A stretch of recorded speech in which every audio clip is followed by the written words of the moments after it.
Chihuahua, 1916. El norte olía a pólvora vieja y a tierra caliente. Había días en que el sol parecía un juez sin piedad, colgado sobre el desierto para dictar sentencia a todo lo que respirara. El polvo se metía en los ojos, en la garganta, en los pulmones, y se quedaba ahí como si el cuerpo fuera propiedad del camino. México estaba partido. La revolución había convertido los pueblos en cicatrices y a los hombres en animales con bandera. Unos juraban pelear por la patria, otros por el hambre, y otros por algo peor, por el gusto de mandar. En esos años, el uniforme no garantizaba honor. A veces solo garantizaba impunidad. En Villa Girasol, una plaza entre las rutas polvorientas que conectaban haciendas y estaciones de tren, mandaba un coronel federal llamado Ezequiel Barragán. Alto, seco, con bigote recortado como si todavía viviera en tiempos de Porfirio Díaz y quisiera que el mundo lo tratara como noble.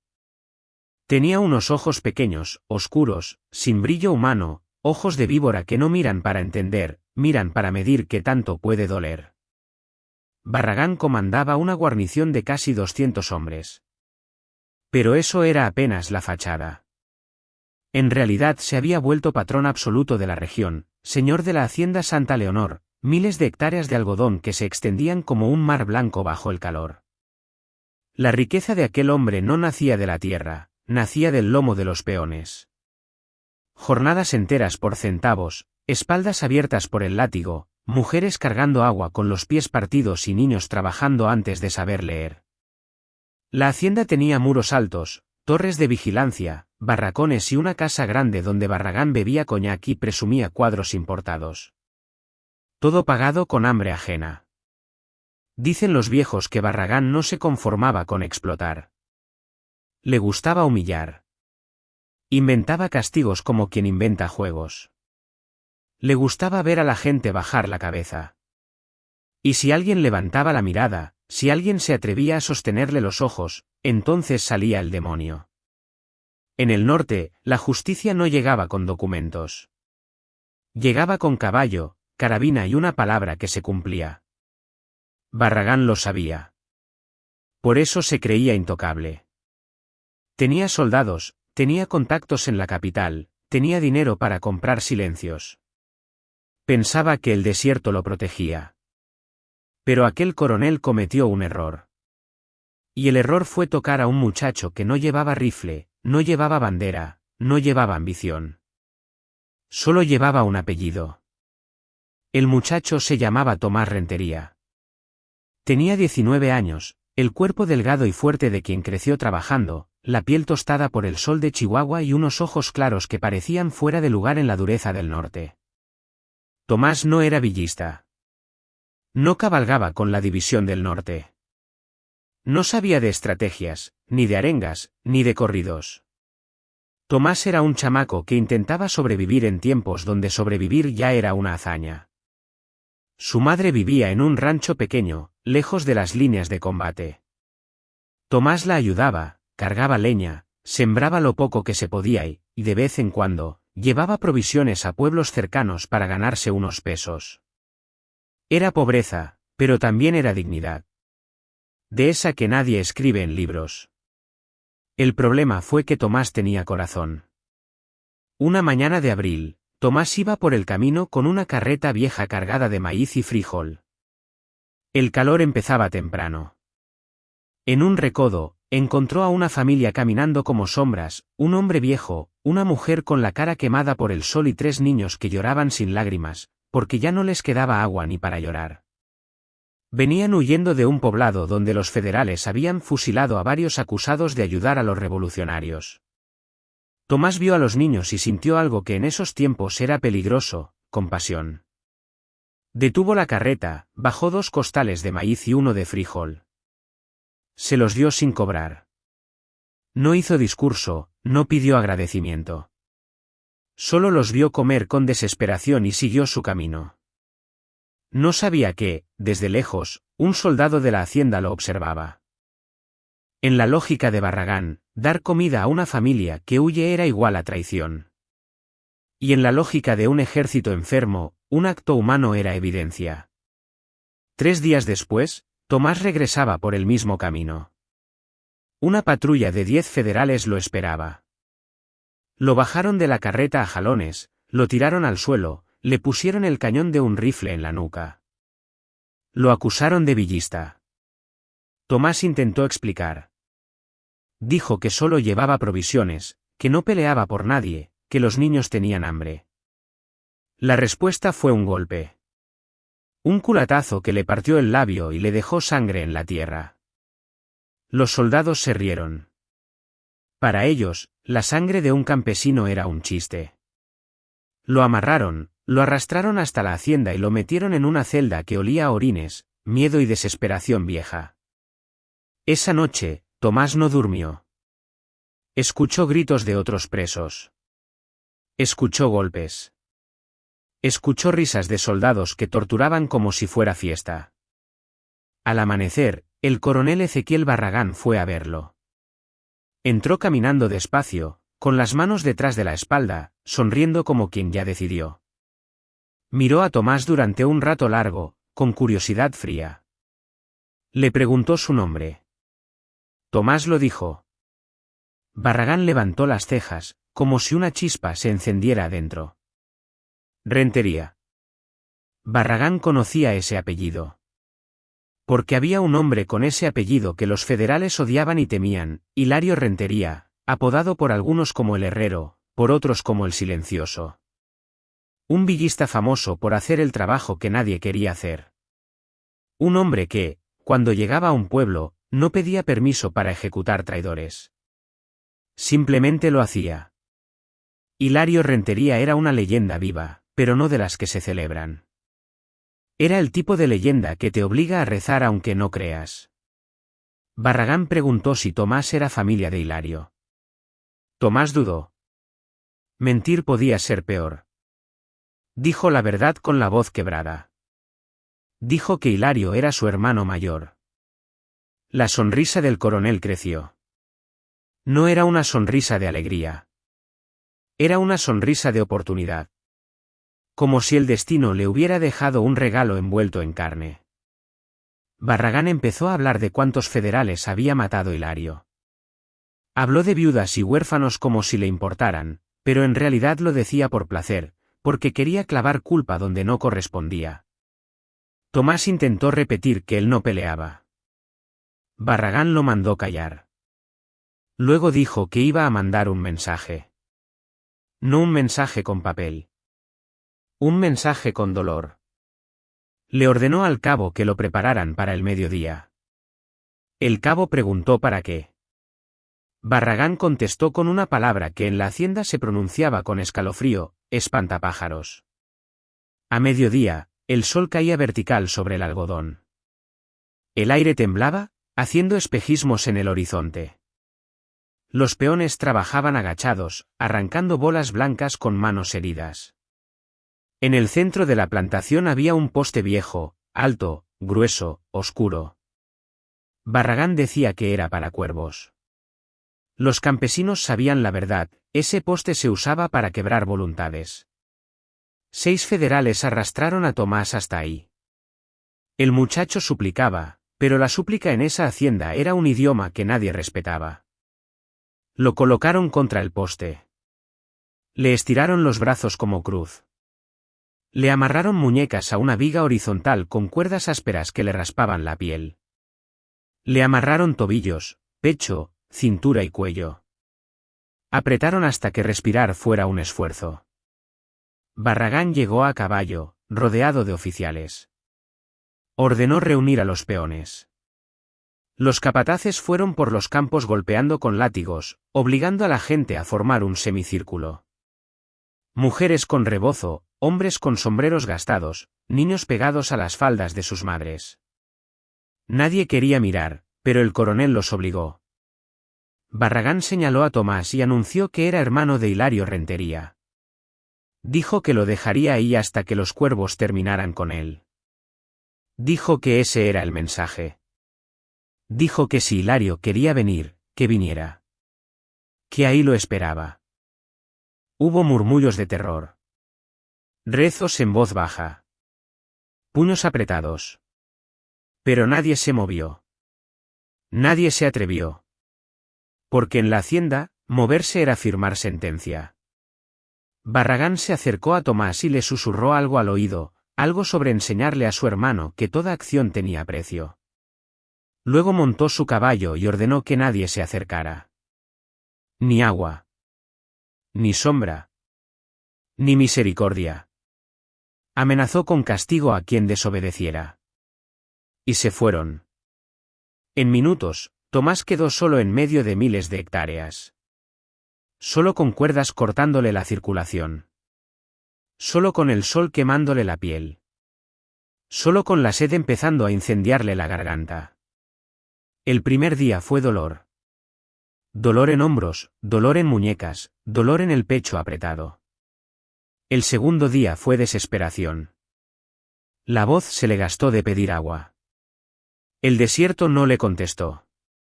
Cuando cayó la noche, llegó el frío, otro castigo. Temblaba sin poder moverse, con el cuerpo tratando de sobrevivir a fuerza. El tercer día llegaron los primeros cuervos. Primero uno, luego varios. Se posaron arriba, lo observaron. Tomás movía la cabeza como podía, intentaba espantarlos con gritos ya débiles, pero las cuerdas lo mantenían inmóvil. La sangre de una herida pequeña bastó para llamar a más. Los peones escuchaban los gemidos desde lejos. Algunos lloraban mientras arrancaban algodón. Otros apretaban los dientes. Pero nadie se acercaba. Los federales patrullaban a caballo, vigilando como perros guardianes del infierno. El quinto día, al amanecer, el cuerpo de Tomás dejó de resistir. Murió amarrado como espantapájaros bajo el cielo infinito de Chihuahua. Murió por sed, por sol, por noches heladas, por crueldad. Murió por un coronel que quería mandar un mensaje. Barragán ordenó que lo dejaran ahí como advertencia. Que se quedara hasta que no quedara nada. Pero el coronel no sabía algo. Un peón viejo llamado don Severiano, que había conocido a los Rentería desde niños, logró escapar en la noche del tercer día. Se deslizó por una acequia seca, cruzó el desierto con el corazón golpeándole el pecho y cabalgó 2 días sin descanso para buscar a la División del Norte. Para encontrar a Hilario. Para decirle la verdad. Y cuando esa verdad alcanzara a Hilario Rentería, el desierto iba a conocer otra clase de calor. Si hasta aquí ya sientes la rabia subiéndote por la garganta, dime en los comentarios de qué parte nos escuchas y qué crees que merece un hombre como Barragán. A veces, ponerlo en palabras es la única forma de que el dolor no se quede atorado. Mayo de 1916. A casi 200 kilómetros al norte de la hacienda Santa Leonor, la División del Norte descansaba en un campamento improvisado entre rocas y pinos bajos, donde la Sierra Madre se vuelve refugio y trampa. Venían de tomar un poblado después de horas de combate. Habían ganado, como tantas veces. Las fogatas ardían, iluminando rostros cansados. Algunos limpiaban rifles, otros dormían envueltos en sarapes, y unos pocos tocaban guitarras en voz baja, corridos que intentaban convertir la muerte en música. Hilario Rentería estaba apartado del resto. Sentado con la espalda contra una piedra grande, el fusil entre las piernas, mirando las llamas sin verlas. Era un hombre de 30 y tantos, delgado pero duro como alambre, con bigote oscuro y una presencia que no necesitaba gritar. Los demás lo respetaban y lo temían. No por lo que decía. Por lo que hacía. Hilario no peleaba por discursos. No hablaba de democracia. No se emocionaba con banderas. Era el tipo de hombre que la guerra fabrica cuando el mundo se vuelve salvaje, alguien capaz de ejecutar lo necesario sin temblar. Pancho Villa lo usaba para el trabajo sucio, para lo que no se podía dudar. Y Hilario nunca fallaba. Pero esa noche, Hilario pensaba en su hermano Tomás. No lo demostraba. Hilario no mostraba casi nada. Pero adentro, bajo la capa de silencio, había algo parecido a cuidado.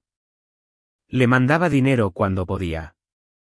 Le mandaba recados cortos con gente de confianza, diciéndole que se mantuviera lejos de los federales, que no se metiera en nada, que llevar su apellido era peligroso. Porque Hilario sabía cómo se cobraban las venganzas en guerra. Cuando escuchó pasos arrastrándose en la oscuridad, su cuerpo reaccionó como resorte. Sacó la pistola y apuntó al negro del monte. La voz que respondió fue débil, quebrada. Era don Severiano.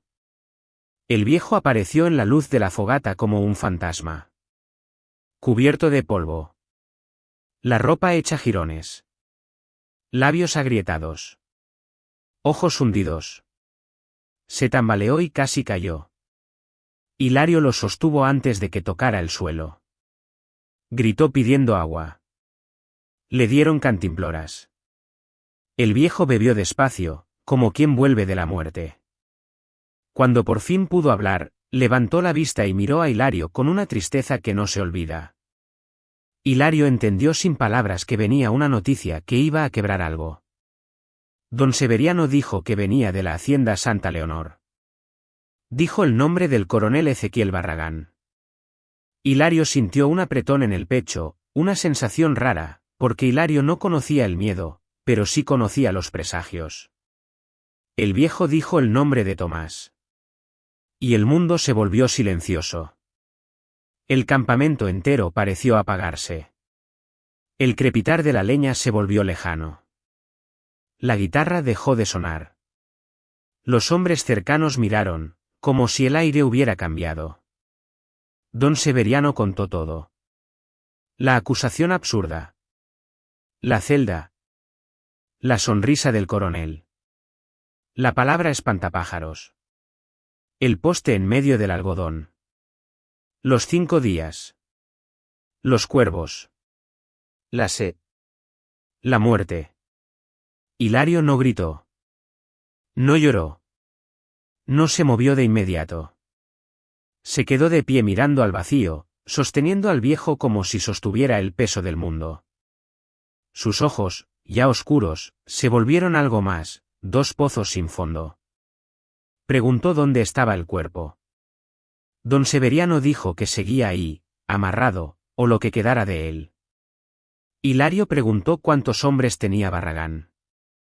El viejo dijo que unos 200, con torres, muros, patrullas. Hilario asintió lentamente, como quien guarda cada dato en una caja fría. Entonces apareció Pancho Villa, el centauro del norte. No salió con escándalo, salió con la calma de quien entiende la gravedad. Había escuchado. Villa se acercó, habló como compadre, como general, como hombre que entiende el dolor. Intentó decirle que no podía irse. Que había campaña. Que lo necesitaba ahí. Hilario respondió con una frase plana. Dijo que su hermano estaba amarrado como animal, y el que lo hizo seguía respirando. Dijo que iba a cobrar esa deuda. Villa miró los ojos de Hilario y retrocedió un paso. No por cobardía, sino por reconocimiento. Ahí estaba la muerte con botas. Villa suspiró. Preguntó cuántos hombres necesitaba. Hilario dijo 20. Los mejores. Villa le ofreció 30, caballos frescos, munición. Le puso una mano en el hombro, como si intentara amarrarlo al mundo de los vivos. Le pidió que no se perdiera en la venganza, que regresara. Hilario respondió que no iba por venganza, iba por justicia. Y si para eso tenía que arder por dentro, ardería. 1 hora después, 20 hombres salieron del campamento con Hilario. Cabalgaban de noche, silenciosos, como sombras. Nadie hablaba. El desierto escuchaba el galope como si fuera un anuncio. En el camino, Hilario recordaba a Tomás de niño. Recordaba cómo lo seguía, cómo se reía con poca cosa, cómo le decía que quería ser fuerte como él. Recordaba su propia respuesta, diciéndole que él debía ser mejor, que él debía vivir una vida tranquila, lejos del rifle. La vida no le dio esa oportunidad a Tomás. El apellido lo condenó. Hilario apretó los dientes. Guardó la rabia como brasa. No quería rabia ciega. Quería rabia útil. Al segundo día, Cuando el sol caía rojo sobre el horizonte, llegaron a una loma desde la que se veía la hacienda. Desde lejos, el algodón parecía nieve. La casa grande se levantaba como un castillo. Las torres de vigilancia se recortaban contra el cielo. Hilario sacó binoculares y estudió todo. Patrullas, entradas, ritmo de guardias. Memorizó como quien memoriza un mapa del infierno. Luego movió los binoculares hacia el centro de la plantación. Vio el poste. No podía distinguir el rostro, pero no hacía falta. Hilario sintió que algo adentro se rompía sin ruido. Hizo un plan. Esperarían a medianoche. Se dividirían en 3 grupos. 2 grupos irían por las torres en silencio, con cuchillo, sin disparos, para que la alarma no sonara. El tercer grupo iría con él directo a la casa grande.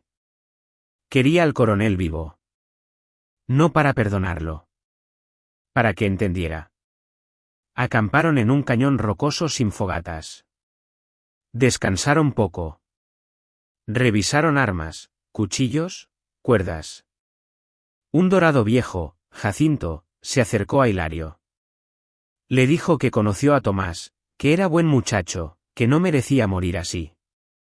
Le preguntó si lo que harían era venganza o justicia. Hilario miró el horizonte y respondió con otra pregunta muda, como si la diferencia ya no importara cuando la crueldad se había vuelto mensaje. Dijo que haría lo necesario para que nadie volviera a tocar a la familia de un hombre del norte. Cuando la luna subió casi llena, Hilario sacó un rosario viejo de su madre. No era religioso. Había visto demasiada muerte para creer en misericordias fáciles. Pero su madre creía. Tomás creía. Hilario apretó el rosario y pidió fuerzas, no perdón. Pidió que su hermano descansara. Pidió poder cumplir. Luego se levantó y dijo que era hora. Los 20 se pusieron de pie como uno solo. Se movieron hacia la hacienda amarrando trapos en los cascos de los caballos para amortiguar sonido. La noche era fría. El viento soplaba como lamento. A 100 metros de los muros, Hilario dividió grupos. Repitió la orden, silencio, y el coronel vivo. Se separaron como sombras. Si en este punto ya estás metido hasta el cuello en la historia, quédate conmigo. Suscríbete para no perder la segunda mitad de estas leyendas del norte, porque lo que viene no es un cuento bonito. Es el tipo de justicia que deja marca. La entrada fue limpia. La muerte, cuando llega sin aviso, siempre parece fácil en los relatos, pero esa noche no hubo magia. Hubo disciplina. En la torre del este, un dorado ágil trepó como gato y cortó gargantas sin ruido. En la del oeste, pasó lo mismo. La alarma no sonó. La hacienda seguía dormida, confiada en sus muros. Hilario y su grupo alcanzaron la puerta principal. Forzaron la cerradura con una palanca pequeña. Entraron.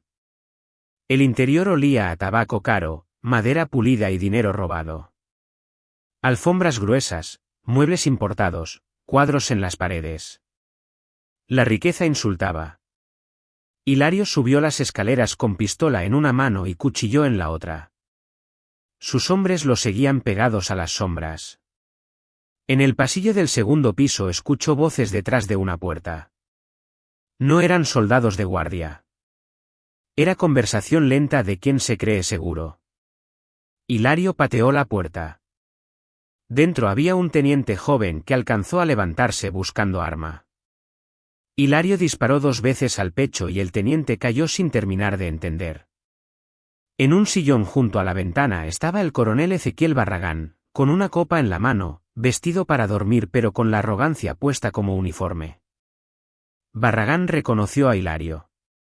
El apellido, la fama, el terror. Sus ojos de víbora se agrandaron. Hilario lo nombró sin gritar. Dijo que era el hermano de Tomás. Dijo que venía por el poste. Afuera comenzó el caos. Disparos, gritos, federales despertando tarde. Pero Hilario no miró hacia afuera. Solo miró al coronel. Le ordenó levantarse. Barragán intentó negociar, ofrecer dinero, prometer cosas. Hilario lo golpeó con la pistola. Barragán cayó escupiendo sangre. Hilario dijo que no quería su dinero. Quería que pagara. 2 dorados levantaron al coronel. Lo arrastraron fuera. La batalla duró pocos minutos. Los federales estaban medio dormidos, muchos borrachos. Algunos pelearon y murieron. Muchos se rindieron cuando vieron que la hacienda ya estaba tomada. Hilario llevó a Barragán al patio principal, donde más de 100 federales sobrevivientes estaban arrodillados. Hilario habló con voz firme. Les dijo que entendía que muchos estaban ahí por amenaza o hambre. Les dio una opción: irse vivos, sin armas, sin caballos. O quedarse y morir. Uno por uno, la mayoría eligió irse. Corrieron hacia la oscuridad del desierto como si la vergüenza fuera fuego. En pocos minutos, quedaron solo 30. Oficiales, capataces, hombres que habían disfrutado del látigo. Los leales del coronel. Hilario los miró y asintió. Ellos eligieron. Los amarraron y los llevaron hacia la plantación. La luna iluminaba el algodón como si fuera un cementerio blanco. En el centro estaba el poste. Y en ese poste, aún colgaba el final de Tomás. No era un cuerpo entero. Era una ausencia convertida en carne. Un recordatorio de lo que la crueldad hace cuando nadie la detiene. Hilario se quedó mirando en silencio. Los dorados se quitaron el sombrero. Bajaron la cabeza. Jacinto preguntó si debían bajarlo. Hilario asintió. Lo bajaron con cuidado, con respeto, como si todavía pudiera sentir. Lo envolvieron en un zarape limpio. Hilario se arrodilló junto al bulto y puso una mano encima. No lloró. Pero su respiración cambió, y eso en un hombre como él era como ver llover en el desierto. Murmuró que lo sentía, que no estuvo ahí para protegerlo, que ahora todo iba a quedar saldado. Barragán estaba de rodillas llorando. El hombre que se creía feudal ahora olía a miedo. Suplicaba por su vida, decía tener hijos, decía arrepentirse. Hilario lo miró como si mirara algo ajeno. Hilario le explicó, con calma, cuánto había sufrido Tomás. 5 días. Sol, sed, frío, cuervos. Tiempo suficiente para volverse loco. Tiempo suficiente para rogar. Preguntó si Barragán le dio agua. Si le dio sombra. Si le dio misericordia. Barragán no pudo responder. Hilario dijo que entonces no había razón para darle a él lo que negó. Ordenó amarrarlo al poste. El coronel gritó. Pataleó. Rogó. Ofreció la hacienda. Ofreció fortuna. Nada sirvió. Los dorados lo estiraron igual que a Tomás. Le amarraron muñecas a la viga. Tobillos, pecho, cuello. Apretaron hasta que respirar fuera trabajo. Luego Hilario ordenó traer postes y cuerdas. Clavaron 30 postes alrededor del central, formando un círculo perfecto. Uno por uno, amarraron a los 30 federales. 31 espantapájaros bajo la luna de Chihuahua. Hilario caminó alrededor, mirándolos como quien revisa una deuda.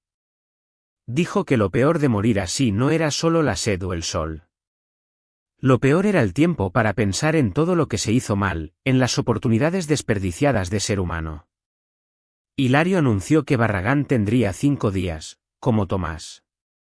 Que cada minuto pensaría en lo mismo. Luego ordenó reunir a los peones. 200 campesinos llegaron, temblando primero, luego con un brillo nuevo en los ojos. Vieron al coronel y a sus hombres amarrados. Vieron al patrón convertido en espantapájaros. Algunos escupieron al suelo. Otros rezaron. Otros solo miraron con una mezcla de terror y alivio. Hilario habló ante ellos. Dijo que esa hacienda, desde esa noche, ya no era del coronel. Dijo que la tierra era de quienes la trabajaban. Que se la repartieran, que se cuidaran, que no permitieran otro feudal. Los peones no lo creían. Un viejo se adelantó, preguntó si era cierto. Hilario asintió. El viejo se arrodilló, besó la tierra y lloró. Y otros hicieron lo mismo. Hilario dio la última orden: nadie tocaría a los hombres amarrados. Nadie les daría agua. Nadie les daría comida. El sol y los cuervos harían lo mismo que hicieron con Tomás. No era una justicia de tribunal. Era justicia del norte. Cruda. Definitiva. Y aunque duela escucharlo, hay épocas donde la gente solo entiende el idioma que ella misma inventó. Hilario se acercó una última vez al coronel. Le dijo que quien siembra crueldad cosecha justicia. Que Barragán sembró, y ahora le tocaba cosechar. Luego se dio la vuelta. Ordenó preparar el cuerpo de Tomás para llevárselo a su madre. Cabalgó 2 días con el zarape envuelto, escoltado por sus hombres. No descansó. No comió casi. Cuando llegó al rancho, su madre salió y supo al instante. Las madres saben sin que nadie explique. Hilario cargó el bulto como si cargara a un niño dormido. Se lo entregó a su madre con una frase corta. Dijo que lo sentía. La madre cayó de rodillas y lloró sobre el zarape, con el llanto de todas las madres del norte que han perdido hijos en guerras que nunca pidieron. Enterraron a Tomás bajo un mezquite viejo, el único que daba sombra constante. El padre del pueblo rezó. Los vecinos llevaron flores. Hilario se quedó de pie junto a la tumba. No lloró frente a nadie. Cuando todos se fueron, se arrodilló y puso la mano sobre la tierra recién removida. Dijo que ya estaba hecho. Que ya pagó. Y regresó a la guerra. Porque la revolución seguía. Y México seguía sangrando. La historia de aquella noche se extendió como fuego. Se contó en cantinas, se susurró en plazas, se cantó en corridos. No como historia oficial, sino como advertencia. Dicen que desde entonces, muchos federales pensaron 2 veces antes de tocar a la familia de un villista. Porque el desierto tiene memoria. Y los hombres del norte también. Si esta historia te dejó con el corazón apretado, cuéntame qué parte te pegó más. Y si quieres más relatos así, quédate por aquí y suscríbete.